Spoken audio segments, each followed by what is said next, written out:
जर कोणत्याही वास्तूची पश्चिम दिशा कट असेल म्हणजे त्या दिशेला योग्य जागा नसेल, ती दिशा घरात कमी असेल किंवा पूर्णपणे गायब असेल तर हा खूप मोठा वास्तुदोष आहे। जर वास्तू दुसरी कोणती दिशा कट असेल तर काही रेमेडीज करता येतात, पण वास्तूच्या पश्चिम दिशेला असणारे सुग्रीव, द्वारी, पुष्पदंत, वरुण देवता कट असतील तर ती वास्तू खूप मोठ्या प्रमाणात दोष निर्माण करते। वास्तूच्या पश्चिम दिशेला असणारी पितृदेवता जर कट असेल तर आपल्या वंशवृद्धीला खूप मोठा प्रॉब्लेम येतो। पितृदेवता वंशवृद्धीसाठी खूप महत्त्वाची ठरते। सुग्रीव देवता ही आपल्याला वेगवेगळ्या अपॉर्च्युनिटी मिळवून देण्यास सहाय्यक ठरते व ती आपली दिवसेंदिवस प्रगती करते।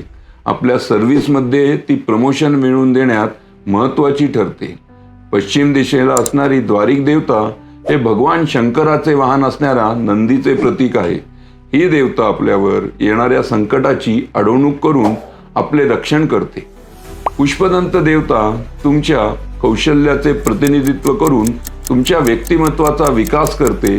जर पुष्पदेवता कट असेल तर व्यक्तीच्या व्यक्तिमत्वाचा प्रभाव कमी होतो। आपल्या इच्छा आकांक्षा पूर्ण होण्यासाठी पश्चिम दिशेतील वरुण देवता खूप महत्त्वाची असते।